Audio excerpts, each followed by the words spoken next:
एक समय की बात है। नागपुर नामक गांव में चंद्रा और उसकी माँ रहती थी। उसकी माँ उसे एक ग्वाले का काम लगा देती है, लेकिन उसे किसी के अंदर काम करना पसंद नहीं था, इसीलिए वो काम छोड़ देता है। अरे तूने काम क्यों छोड़ दिया? लोगों के सामने झुक कर ही काम करना पड़ता है, तू कब समझेगा? माँ, मुझे किसी के अंदर काम करना बिल्कुल पसंद नहीं कि कोई मुझ पे हुक्म चलाए और मैं काम करूँ उसका। नहीं माँ। अरे अब तू ही बता, क्या काम करना है तुझे? कोई काम है? बड़ी मुश्किल से एक लगाया था। अब तू बता, क्या करना चाहता है? माँ, मैं बत्तखों को शहर में बेचने का काम करूँगा। बहुत बड़ा बाजार लग रहा है, मैं कल ही जाता हूँ। चंद्रा तुरंत शहर की ओर निकल जाता है और बत्तख के बच्चों को बाजार ले जाता है। अरे वाह, बहुत अच्छी जगह चुना है मैंने। मैं यहीं से बेचूंगा। ले लो प्यारे प्यारे बत्तख के बच्चे, ले लो। इसकी कीमत क्या है? मुझे एक बत्तख का जोड़ा चाहिए। एक जोड़ी की कीमत है 2 चांदी के सिक्के, और 2 लोगे तो 3 चांदी के सिक्के।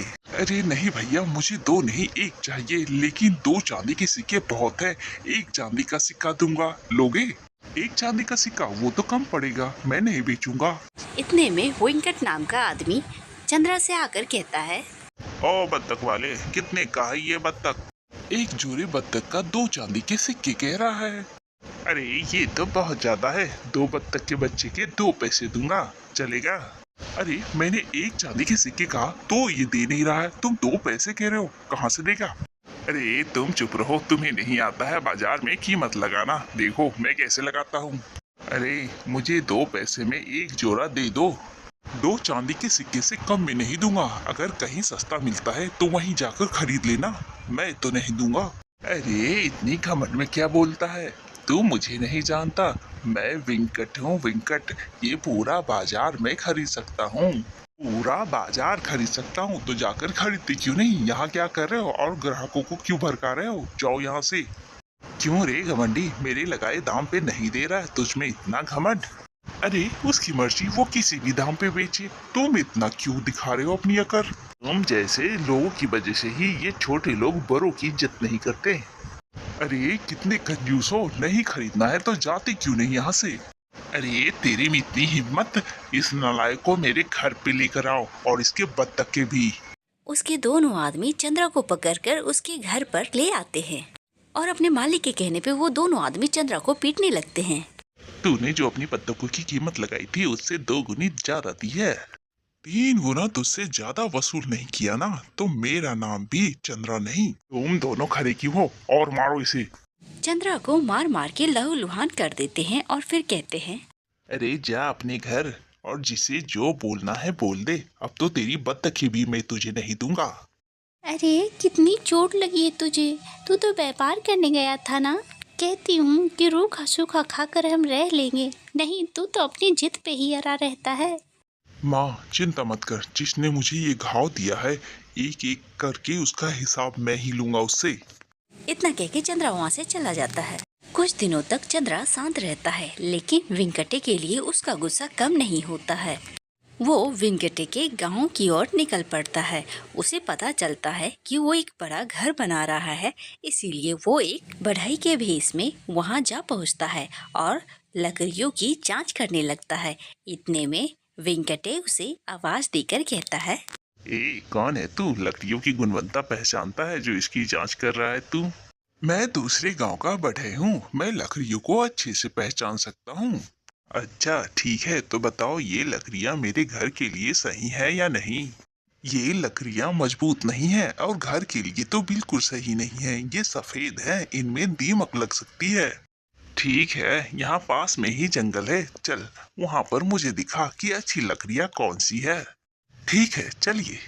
चंद्रा वेंकटे और उसके आदमी के साथ जंगल की ओर चले जाते हैं, लेकिन लकड़ियां दिखाने के चक्कर में वेंकटे को एक सुनसान जगह पे ले जाते हैं और वहां उन लकड़ियों को दिखाने लगता है। एक बार ये लकड़ियाँ देख लीजिए, ये बहुत ही मजबूत है। एक बार अपने हाथों से इसे नाप कर देखिए।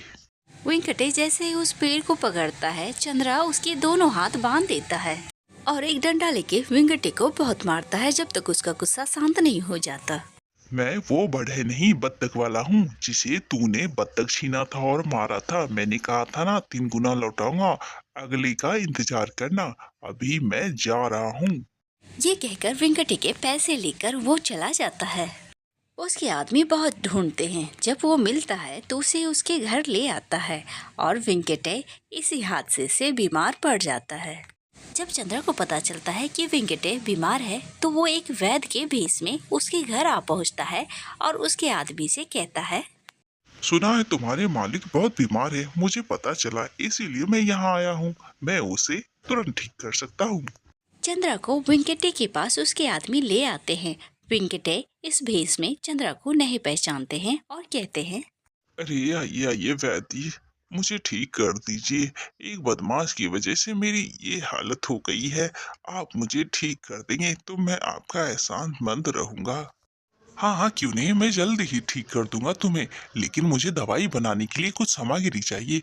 उसके लिए उस सामग्री का इंतजाम मुझे करके दे दो।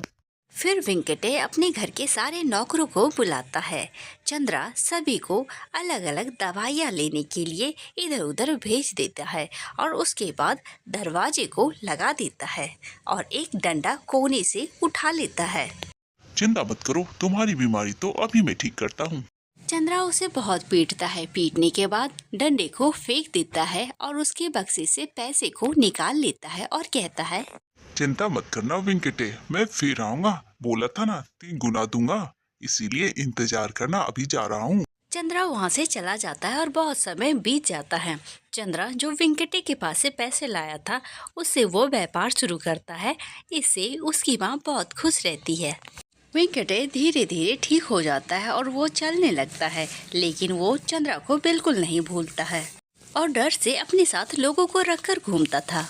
चंद्रा तीसरी बार भी वेंकटे से मिलना चाहता था। वो एक दिन शहर में लगने वाले बाजार आ जाता है और वहाँ आके देखता है कहीं भी वेंकटैया नहीं दिखता है। एक घोड़े वाले के पास वो जा पहुँचता है। ये जो घोड़ा है अच्छी नस्ल का तो है ना, तेज दौड़ता है ना? अरे भाई साहब, क्या बात करो, ये बहुत अच्छी नस्ल का है। एक बार दौड़ना शुरू करता है ना, फिर रुकने का नाम नहीं। ये बहुत तेज दौड़ता है।